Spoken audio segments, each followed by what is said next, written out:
smiling when I hit the streets and laugh with Toute l'armée des cieux, tu ne sois entraîné à te prosterner en leur présence et à leur rendre un culte. Ce sont des choses que l'Éternel, ton Dieu, a donné en partage à tous les peuples sous le ciel tout entier. Donc, toute philosophie, toute religion, tout courant philosophique, toute forme de croyance où on adore les étoiles, c'est une abomination. Si tu connais des fêtes où on célèbre des étoiles, ne va pas là-bas. Tu es en train d'adorer un démon et tu risques de te faire frapper. Et j'en connais des religions comme ça. Alléluia. Mais on va éviter de parler d'aujourd'hui.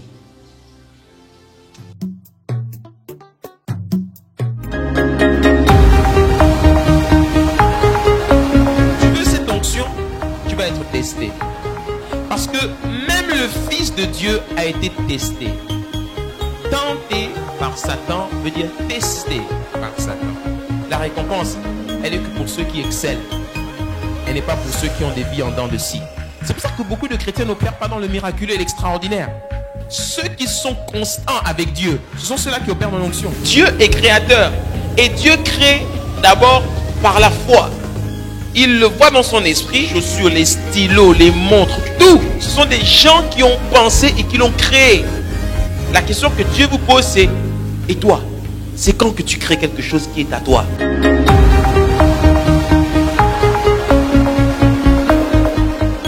Amen. Les étoiles sont des signes dans le combat spirituel, comme cela fut le cas pour Néhémie et ses frères à Jérusalem. Néhémie 4, 21, c'est ainsi que nous poursuivions l'ouvrage, la moitié d'entre nous, regarde, la lance à la main depuis le lever de l'aurore jusqu'à l'apparition des étoiles. Donc pour eux, l'apparition des étoiles était le signe que c'est bon, on a passé la journée. C'est bon, on peut aller se coucher. Dieu est toujours avec nous. Hein? Les étoiles, ou encore ce qu'on appelle l'astronomie. L'astronomie est la science qui étudie les étoiles. L'astronomie est la science qui essaie de prévoir les circonstances à l'avance en étudiant les étoiles. Sauf que quand tu étudies les étoiles et que tu prévois l'avenir grâce aux étoiles, sans mettre Dieu dedans, c'est la sorcellerie. C'est pour cela que toute étude des astres et des étoiles, sans nommer Jésus-Christ dedans, c'est de la sorcellerie. Donc, les astronomes qui sont des athées, mais qui étudient les étoiles, sont des sorciers. Oh. Je t'ai parlé de la semaine dernière des sorciers des temps modernes. Les astronomes sont des gens qui vont te prendre l'ordre des étoiles et puis qui vont commencer à te déclarer des choses. C'est sur la base de l'astronomie qu'on arrive à dire, alors, les taureaux vont être ci comme ça aujourd'hui, les béliers, les verseaux, etc., etc. vont être ci comme ça, etc. C'est de la sorcellerie. Ce sont des gens qui ne savent pas, ou même pour certains qui le savent, qui sont conseillés par des démons et qui viennent prédire l'avenir. Comment est-ce que quelqu'un peut aller voir une autre personne et cette personne va lui prédire son avenir et tomber juste? Eh bien, c'est parce que cette personne, sans que tu le saches, est influencée par un démon qui lit ta vie. Mais si tu es un enfant de Dieu et que cette personne essaie de lire ta vie, il y a un verset biblique qui va arriver devant lui qui va dire: notre vie est cachée en Christ. Donc il va chercher, il ne te voit pas. Voilà pourquoi quand un sorcier te cherche dans l'esprit, il te cherche, il te voit pas. Il cherche, il te voit pas. Ça fait des années qu'il cherche Luconias, il le trouve pas. La nuit, ils ont des cheveux blancs, ils dorment pas. Le seul moment où ils arrivent à me voir, c'est quand ils aiment la télévision Télé Africa et puis ils me voient. Il dit: mais lui, il faut qu'on le trouve. Quand il rentre la nuit là-bas, il ne me voit pas.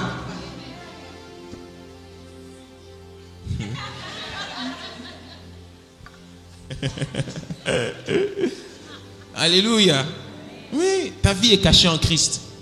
Si on te trouve, c'est pas normal. Si on te trouve, c'est pas normal. C'est toi qui dois les trouver. C'est pas eux qui doivent te trouver. Sinon, te laisser trouver. Alléluia. 8. Les étoiles sont des signes dans le ciel pour révéler la pensée de Dieu et les desseins de Dieu. Job 9, 7. Il commande au soleil et le soleil ne paraît pas. Il met un sceau sur les étoiles. Hein? Plus loin, 9. Les étoiles sont comparées aux fils de Dieu qui chantent et poussent des cris de joie devant Dieu. On y arrive maintenant. Les étoiles, quand tu lis la Bible te révèle qu'en fait, les étoiles sont des anges. Job 38, 7. Alors que les étoiles du matin éclataient en chants d'allégresse et que tous les fils de Dieu poussaient des cris de joie. Hein? Psaume 148, 3. Louez-le, vous toutes, étoiles lumineuses. Donc quand tu vois des paroles comme celle-là qui te disent que les étoiles chantent devant Dieu, on est en train de te parler des anges. Toujours. En d'autres mots, les étoiles sont des anges. Les astronomes et les physiciens et les scientifiques vont te dire que ce sont des boules lumineuses, ce sont des astres ou encore des planètes, etc. Mais derrière chaque astre, il y a un ange. Parce que quand tu lis le livre de Apocalypse, c'est là où tu vois les astres en mouvement. Et tu découvres que derrière chaque astre, ce sont des anges. Alléluia. 10. Chaque étoile porte un nom que Dieu lui a donné. Chaque étoile porte un nom. Livre de Psaume 147 au verset 4. Il compte le nombre des étoiles. Il leur donne à toutes des noms. C'est écrit dans ta Bible. Hein? Job chapitre 9 au verset 9. Il a créé la grande ourse, l'Orion et les Pléiades et les étoiles des régions australes. Donc quand tu entends grande ours, tu penses que c'est ton professeur à l'école qui a inventé le nom là. C'est dans le livre de Job depuis. Personne ne sait d'où vient le mot grand ours. Parce que Job, c'est le livre le plus ancien de la Bible. Hein?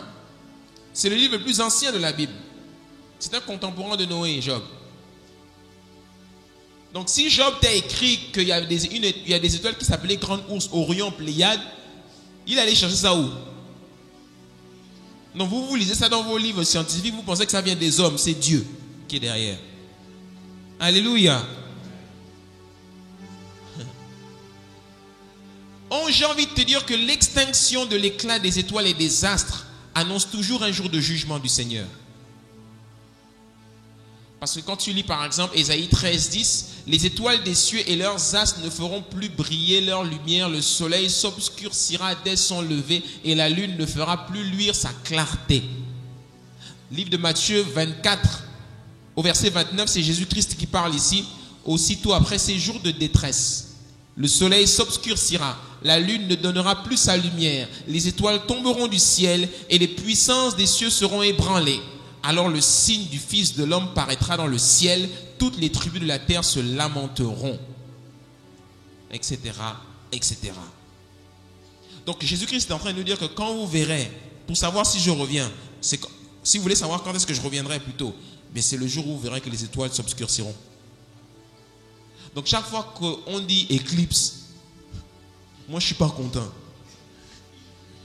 Parce que quand je vois éclipse, et que je me vois encore sur la terre, je dis, je suis censé déjà être enlevé.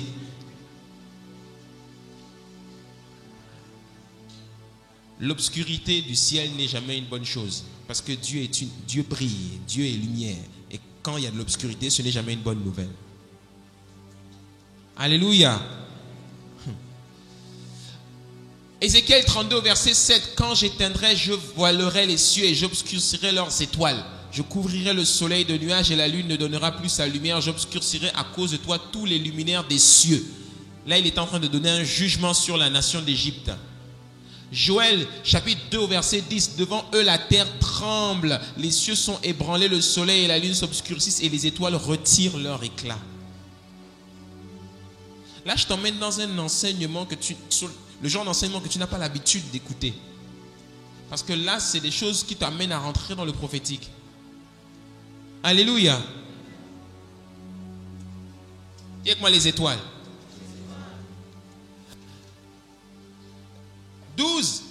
Daniel, qui était aussi prophète, avait prophétisé que dans la fin des temps, les fils de Dieu qui auront leur nom inscrit dans le livre de vie seront des personnes qu'il a appelées intelligentes. Et il les a comparées à des étoiles brillantes, particulièrement les vrais hommes de Dieu. Tu veux savoir où? Daniel chapitre 12 au verset 1. Il est écrit: en ce temps-là se lèvera Michaël, le grand chef, le ministre de la défense, le défenseur des enfants de ton peuple. Et ce sera une époque de détresse telle qu'il n'y en a point eu de semblable depuis que les nations existent jusqu'à cette époque. En ce temps-là, ceux de ton peuple qui seront trouvés inscrits dans le livre seront sauvés. Plusieurs de ceux qui dorment dans la poussière de la terre se réveilleront, les uns pour la vie éternelle et les autres pour l'opprobre, pour la honte éternelle. Ceux qui auront été intelligents brilleront comme la splendeur du ciel. Et ceux qui auront enseigné la justice, c'est-à-dire les pasteurs, à la multitude brilleront comme les étoiles à toujours et à perpétuité. Tu me suis? Toi, Daniel, tiens secrètes ces paroles et scelle le livre jusqu'au temps de la fin. Plusieurs alors le liront et la connaissance augmentera. Il est en train de dire que tous ceux qui ont choisi de suivre Jésus-Christ seront comme des étoiles brillantes. Hein? Mais tous ceux qui enseigneront le peuple de Dieu, ceux-là, il dit, ils seront des étoiles brillantes qui brilleront jusqu'à perpétuité. J'étais content quand j'ai lu le verset là parce que je savais qu'il parlait de moi. Je brillerai jusqu'à perpétuité. Mon éclat ne sera pas ton éclat quand nous serons au ciel. Il y a ceux qu'on appelle les saints et il y a ceux qu'on appelle les hommes de Dieu. Je ne te jette pas la pierre, hein? Mais désolé, il m'a appelé. Alléluia.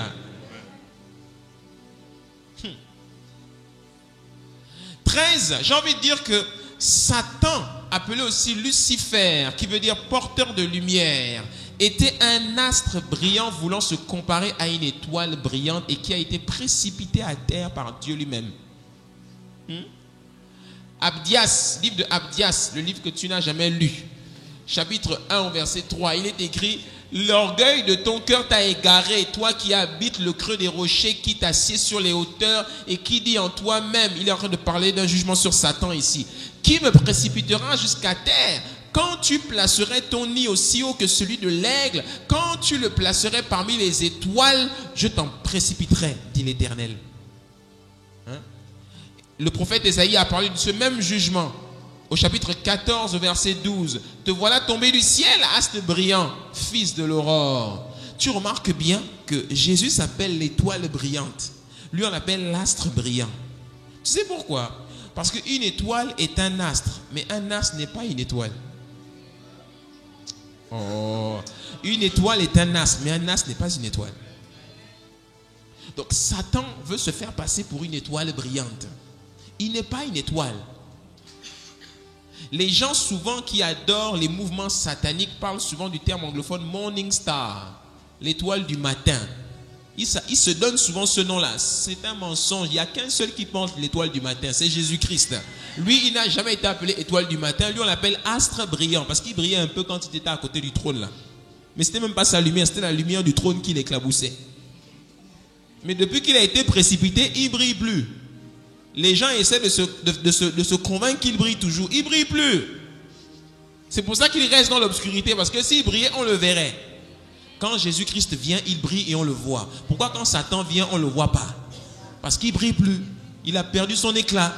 Arrêtez d'adorer quelqu'un qui ne brille plus.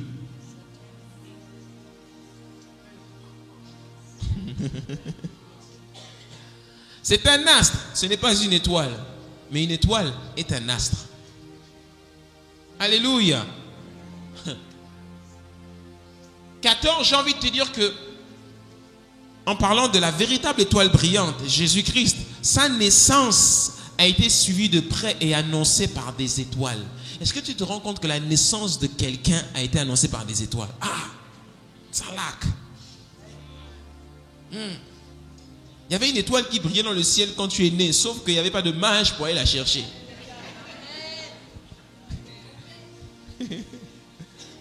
quand Lucondias est né à 3h20 du matin, tu vois, je me rappelle de l'heure de ma naissance. Tu connais l'heure de ta naissance? Ouais, c'est ça, ouais. Moi, je suis né à 3h20 du matin. Je suis né en plein milieu de la nuit.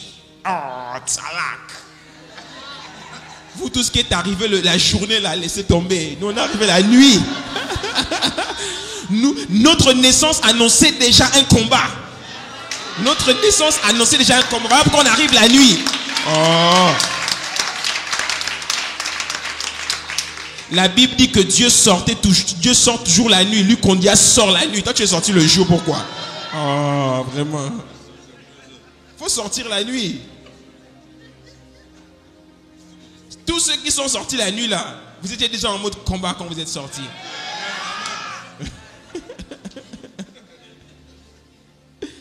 3h20 du matin. Quand il faisait nuit sombre, c'est là où il est sorti. Et quand il sort pour briller. Alléluia. Matthieu chapitre 2 verset 1. Jésus étant né à Bethléem en Judée au temps du roi Hérode, voici des mages d'Orient arrivèrent à Jérusalem et dirent: où est le roi des Juifs qui vient de naître? Car nous avons vu son étoile en Orient et nous sommes venus pour l'adorer. Le roi Hérode ayant appris cela fut troublé et tout Jérusalem avec lui. Est-ce que tu te rends compte que la naissance de quelqu'un a troublé le président de l'époque ainsi que tout le royaume? Alléluia. Il y a naissance et naissance. Il y a des gens, quand ils viennent au monde, ils troublent Satan. C'est pour ça qu'ils sont autant attaqués. Qui sait? Peut-être que tous les problèmes que tu as, c'est parce que ton étoile est appelée à briller. Satan l'a déjà vu.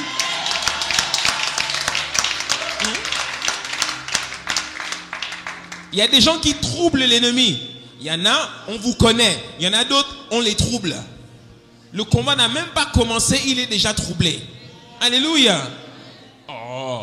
Matthieu 2 verset 7. Alors Hérode fit appeler en secret les mages et s'enquit soigneusement auprès d'eux depuis combien de temps l'étoile brillait, hein?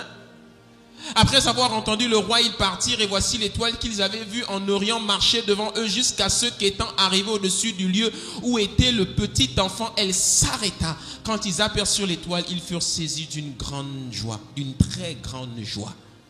Alléluia.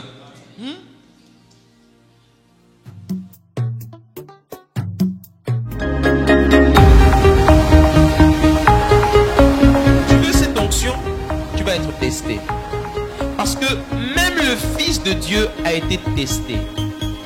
Tenté par Satan veut dire testé par Satan. La récompense, elle est que pour ceux qui excellent. Elle n'est pas pour ceux qui ont des vies en dents de scie. C'est pour ça que beaucoup de chrétiens n'opèrent pas dans le miraculeux et l'extraordinaire. Ceux qui sont constants avec Dieu, ce sont ceux-là qui opèrent dans l'onction. Dieu est créateur. Et Dieu crée d'abord par la foi. Il le voit dans son esprit, les chaussures, les stylos, les montres, tout. Ce sont des gens qui ont pensé et qui l'ont créé. La question que Dieu vous pose, c'est: et toi, c'est quand que tu crées quelque chose qui est à toi?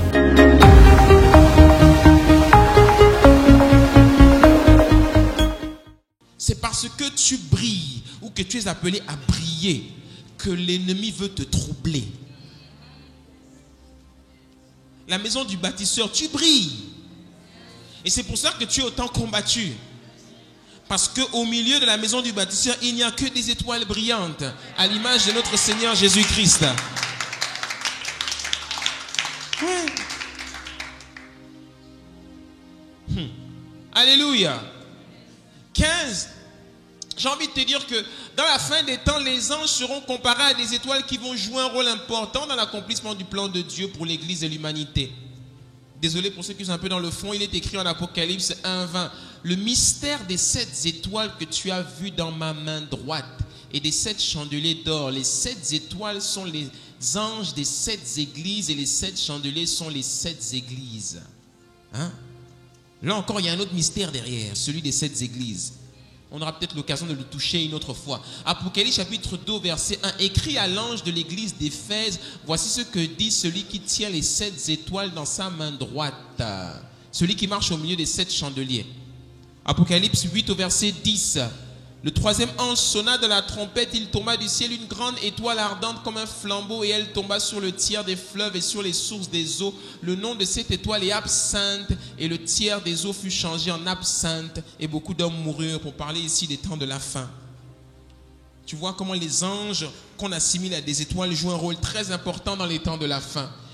Apocalypse 12 au verset 1. Le grand signe parut dans le ciel, une femme enveloppée du soleil, la lune sous ses pieds et une couronne de 12 étoiles sur sa tête.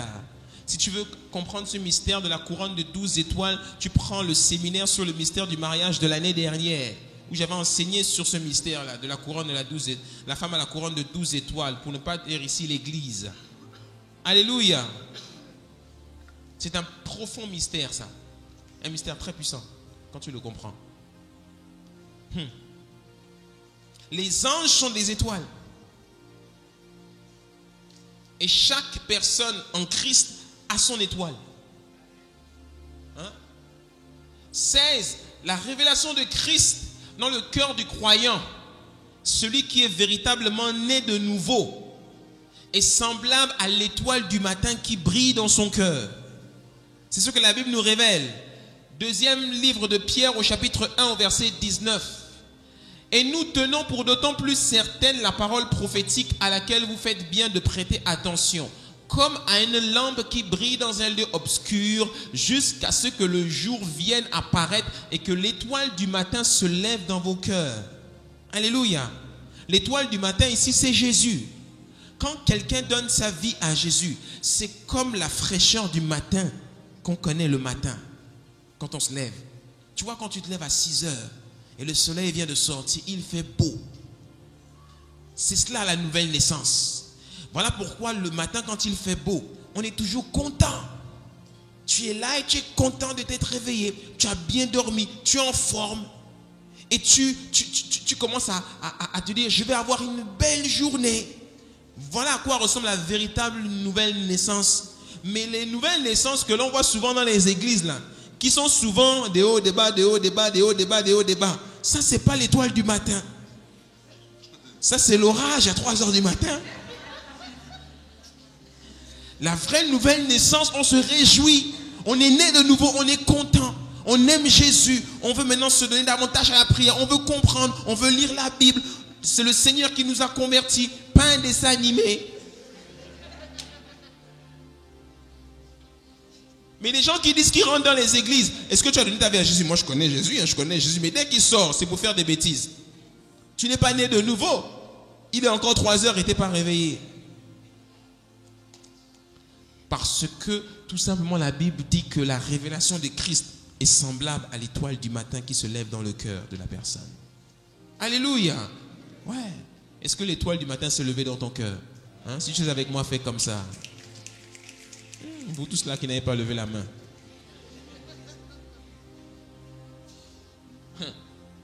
17. Toutes les étoiles brillent, mais toutes les étoiles n'ont pas le même éclat devant Dieu. Tu es une étoile en Christ. Je suis une étoile en Christ. Mais toi et moi, on peut ne pas avoir le même éclat. Voilà pourquoi l'histoire de dire que tous les hommes nés égaux, etc., ce qui est issu de la Révolution française, là, c'est pas pour le royaume de Dieu. Dans le royaume de Dieu, nous sommes tous des étoiles. Nous brillons tous en Christ, mais on n'a pas tous le même éclat. C'est pour ça que dans le monde spirituel, toi et moi, on n'émet pas la même intensité dans la lumière. Tu peux émettre une lumière beaucoup plus intense que moi parce que spirituellement, tu es plus fort que moi. Alléluia. 1 Corinthiens chapitre 15 au verset 40 et 41. Il y a aussi des corps célestes et des corps terrestres. Mais autre est l'éclat des corps célestes, autre celui des corps terrestres. Autre est l'éclat du soleil, autre l'éclat de la lune et autre l'éclat des étoiles. Même une étoile diffère en éclat d'une autre étoile. C'est écrit dans la Bible ça. Donc, si la Bible te dit que même une étoile diffère en éclat d'une autre étoile, ça veut te dire que celui qui est assis à côté de toi, celle qui est assise à côté de toi n'a pas le même éclat que toi. Ne sois pas jaloux.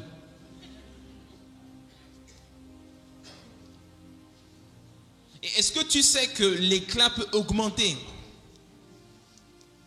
Comment est-ce que l'éclat d'une étoile augmente? Je t'enseignerai ça dans les semaines à venir. Il y a un certain nombre de choses que tu es appelé à vivre qui vont amener ton éclat à briller plus. Ouais. Tu ne te lèves pas un matin et puis tu dis je brille. Non. L'histoire de dire nous brillons là. Brille, brille, brille, oui, je brille, tout ça. Non, non, non, non, ça ne marche pas comme ça. Il y a des choses que tu vas vivre qui vont te faire briller. Rien que le fait que ton nom soit cité dans une réunion va te faire briller plus. Alléluia. Ouais. Rien qu'un rendu de conseil de ministre peut t'amener à briller plus. Rien qu'une nomination peut t'amener à briller plus. Mais si tu as remarqué une chose, quand on est dans l'obscurité, il n'y a pas de mouche, il n'y a pas de moustique, il n'y a rien. Dès qu'on allume la lumière, elle se rapproche tous de la lumière. C'est une bonne chose de briller, mais la lumière attire toujours les problèmes aussi. La lumière attire les faux amis. La lumière attire les sangsues. La lumière attire les hypocrites. La lumière attire ceux qui convoitent. La lumière attire les menteurs, ceux qui séduisent. Voilà pourquoi quand tu commences à briller, fais attention aux gens qui sont autour de toi. Ouais, parce que tout le monde n'est pas ton ami. Alléluia. D'autres veulent s'approcher auprès de toi parce qu'ils veulent profiter de ta lumière. Ouais. Je connais ça. Ceux qui veulent rester à côté de toi parce qu'ils veulent profiter aussi de ta lumière. Eux aussi, ils veulent être sous les feux des projecteurs. Parce que quand le projecteur est sur toi, comme le projecteur tape grand, dès qu'il est à côté de toi, lui aussi on le voit. Donc si tu veux avoir de l'éclat, fais attention aux gens qui sont à côté de toi. Ils ne sont pas tous tes amis. Alléluia. Est-ce que tu comprends de quoi je parle? Alléluia. 18, j'ai envie de te dire que Jésus, pour finir, a promis de donner l'étoile du matin à ceux qui vaincront et qui garderont ses œuvres jusqu'à la fin. Apocalypse chapitre 2 au verset 26, c'est Jésus qui parle. Il dit à celui qui vaincra et qui gardera jusqu'à la fin mes œuvres, je donnerai autorité sur les nations. Il les pètera avec une verge de fer comme on brise les vases d'argile. Ainsi que moi-même j'en ai reçu le pouvoir de mon Père. Et je lui donnerai l'étoile du matin. Que celui qui a des oreilles entende ce que l'Esprit dit aux églises. Je prends cette parole, tu prends cette parole et puis tu l'affiches dans ta chambre et tu lis ça tous les matins. L'étoile du matin, c'est pas pour ceux qui se baladent. L'étoile du matin, c'est pas pour les rigolos. L'étoile du matin, c'est pas pour ceux qui sont pas sérieux. L'étoile du matin, c'est pour les vainqueurs. L'étoile du matin, c'est pour ceux qui se sanctifient. C'est pour ceux qui gardent les œuvres de Jésus. Ce sont ceux-là qui auront les récompenses. Est-ce que tu sais qu'au ciel, à la fin des temps, il y aura une cérémonie de récompense? Est-ce que tu sais ça? Est-ce que tu sais que quand nous allons nous tenir devant le trône de Dieu, le jour du jugement dernier, il y aura des récompenses. Ce sera le jugement pour ceux qui iront en enfer, mais pour nous qui serons ici, notre jugement, ce sera une cérémonie de awards. Le meilleur pasteur. Il y en a beaucoup qui vont se disputer ce poste, hein? Mais moi je crois que c'est moi qui va donner. Oh, mais je crois que c'est moi qui va donner. Parce que je suis le meilleur pasteur. Oh, pasteur, comment tu peux dire ça? Tu es vantard. Je ne suis pas vantard. Je dis ça devant mon Dieu Seigneur. Je suis le meilleur pasteur. Pasteur, il faut être un peu humble. Hein? Jésus-Christ a dit, je suis humble. C'est ce qu'il a dit, je suis humble. Mon fardeau est doux et léger. Venez à moi, vous qui êtes fatigués et chargés. Hein? Tu penses que c'est la parole de quelqu'un de humble, ça?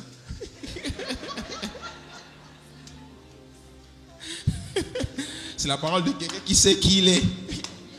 Alléluia. Non, mais de temps en temps, j'aime un peu taquiner Jésus. Alléluia. Oui. Normalement, quand on est humble, on ne dit pas qu'on est humble, on laisse les autres le dire à notre place. Oui, normalement, c'est ce que le monde nous a appris, non? Non, dans le royaume, quand tu es humble, tu dis genre, je suis humble.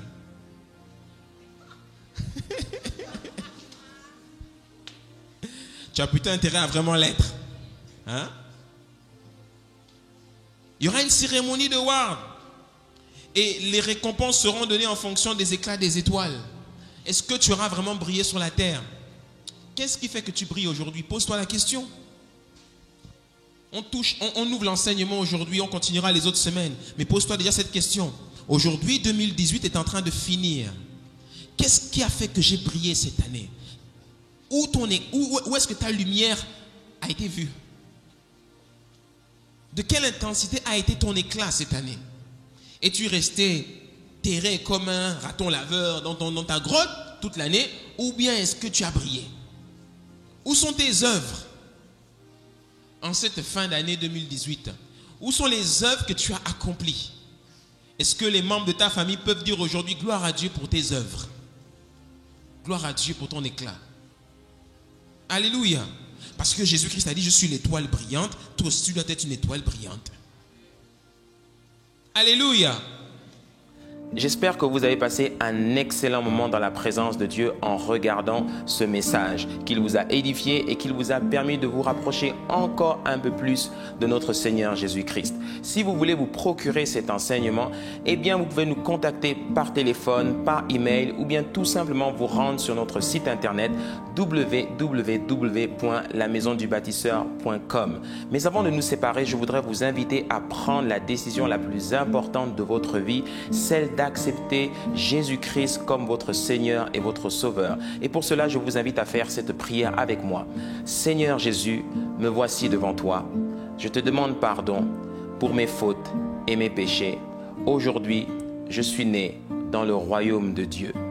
Accorde-moi la grâce de marcher chaque jour selon ta parole et dans l'obéissance de ta parole. Au nom de Jésus-Christ. Amen. Bienvenue dans le royaume de Dieu. Maintenant que vous avez fait cette prière, méditez la parole de Dieu tous les jours. N'hésitez pas et continuez toujours de prier et restez toujours connectés à la présence de Dieu. Je vous aime et je vous dis à très bientôt. On est ensemble. Bye bye.